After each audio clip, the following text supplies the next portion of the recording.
हौसला। आज हम दो आसनों को सीखेंगे। पहला है तितली आसन और दूसरा है बद्धकोणासन। तितली आसन जो है वह हमें बद्धकोणासन के लिए तैयार करती है।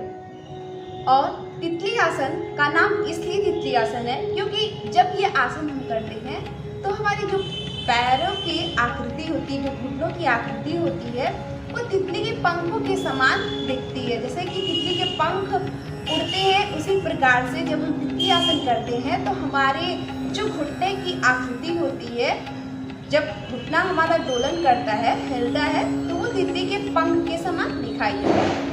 अब हम बद्धकोणासन की बात करते हैं। तो जो बद्धकोणासन है, बद्ध अर्थात बंधा हुआ और कोणासन अर्थात कोण, कोना, एंगल। जब हम बद्धकोणासन करते हैं तो हम इस आसन में अपने हाथों को बांध लेते हैं और पैरों के पंजे को पकड़ लेते हैं, यानी कि यह आसन करते वक्त बंधा हुआ महसूस होता है और साथ ही हमारा शरीर एक कोण के समान दिखता है, इसलिए इसे हम बद्धकोणासन कहते हैं। अब हम बात करते हैं कि इन दोनों आसनों में क्या अंतर है। इन दोनों आसनों में ज़्यादा अंतर नहीं है, लेकिन इन दोनों आसनों में थोड़ा बहुत अंतर है, लेकिन इसे एक समान नहीं कहा जा सकता। ये दोनों आसन दिखने में एक जैसे लगते हैं, लेकिन एक समान नहीं कहा जा सकता।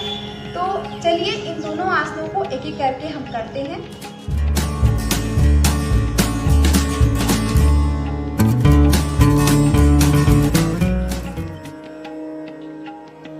सबसे पहले सुखासन से हम दंडासन में आएंगे।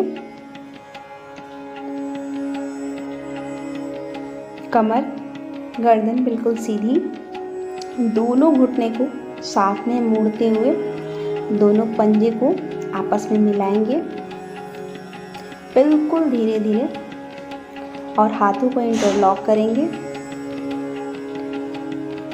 और जितना पास आप अपने पंजे को ला सके उतना पास लाएंगे और हाथों से इंटरलॉक करके हम दोनों घुटने को ऊपर नीचे बिल्कुल जैसे तितली के पंख उड़ते हैं उसी तरीके से हम ऊपर नीचे कर देंगे।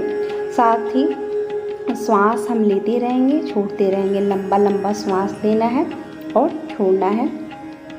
कमर गर्दन बिल्कुल सीधी, आपके एल्बो जो है आपके कंधे की सीध में होनी चाहिए, आपकी चेस्ट सामने की तरफ ओपन होनी चाहिए। और फिर आप इसके घुटने को भी इस तरीके से प्रेस दे सकते हैं। शुरुआत में ना करें, जब आपका प्रैक्टिस महीनों तक हो जाए तो करें। आप 30-30 सेकेंड का 3 सेट बनाएं और करें। अब हम बद्धकोणासन करेंगे। बद्धकोणासन के लिए हम पुनर्दंडासन में आएंगे और दोनों घुटने को मोड़ेंगे धीरे धीरे और दोनों पंजे को आपस में मिलाएंगे और अपनी क्षमता के अनुसार पंजे को आप आगे या पीछे रख सकते हैं। हाथों को इंटरलॉक करेंगे और पंजे को पकड़ लेंगे। आप अपनी क्षमता के अनुसार आगे या पीछे रखें पंजों को, लेकिन ये इंश्योर करें कि आपकी जो घुटने हैं दोनों ज़मीन से लगभग लगे रहें और एल्बो आपका शोल्डर के सीध में रहे। कमर गर्दन बिल्कुल सीधी और आप इसी अवस्था में कुछ देर बने रहें। हम 10 सेकेंड तक इसी अवस्था में बने रहेंगे। लंबा लंबा श्वास हम लेते रहेंगे। आप पंजे को धीरे धीरे आगे की तरफ कर रखें अपने और पुनः आप एक सेट और करें 10 सेकेंड का। इस तरीके से आप अपने समय बढ़ा सकते हैं और धीरे धीरे प्रैक्टिस होने के बाद घुटने को ज़मीन से टच कराने का कोशिश करें। इस तरीके से 3 सेट करने के बाद हम अपने सुखासन में आ जाएंगे और 1 से 2 मिनट बिल्कुल रिलैक्स का मतलब लंबा श्वास लेना, छोड़ना। गहरी श्वास लेनी है और छोड़नी है। जैसे आप रिलैक्स होते हो आप अपने आप में एक ऊर्जा महसूस करते हैं।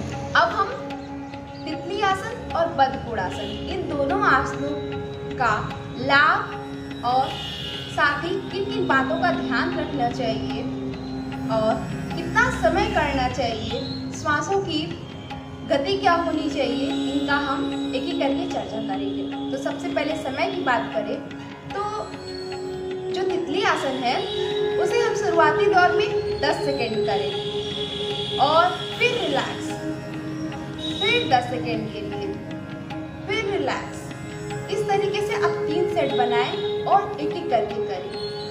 पहले दिन आप 1 सेट करें और फिर दूसरे दिन 2 सेट, तीसरे दिन 3 सेट और शुरुआती दौर में आप 10 सेकेंड से स्टार्ट करें और इस तरीके से आप 30 सेकेंड, 1 मिनट इस तरीके से बढ़ाते जाएं। अपने जीवन में कुछ आसनों को चुन लीजिए जो आपके लिए बहुत ही ज़्यादा लाभदायी हो, क्योंकि हर एक का एक अपना आसन होता है, वो चुन लेता है कुछ आसनों को और हमेशा करता है। जैसे कि कुछ लोग होते हैं जो सूर्य नमस्कार एक अपने आप में बहुत ही ज़्यादा महत्वपूर्ण आसन है, साथ ही अपने आप में कई सारे आसनों को समाहित कर रखा है।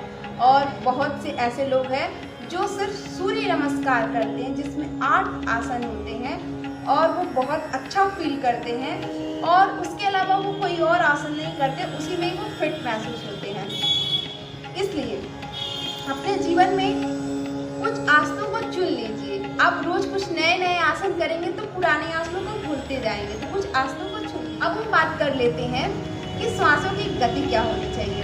तो जब श्वास हम लेते हैं तो श्वास लेते समय हमें लंबी गहरी सांस लेनी है और श्वास हमें बिल्कुल धीरे धीरे छोड़नी है। जब हम तितली आसन करेंगे या बद्धकोणासन तो लंबा गहरा श्वास लेना है और धीरे धीरे हमें छोड़ना है और ये गति जो है वो धीरे धीरे चलती रहेगी जितना देर आप आसन करेंगे। बीच बीच में रिलैक्सेशन बहुत जरूरी है। आसन और बद्धकोणासन इन दोनों से जो लाभ होता है हमें असीमित मिलता है।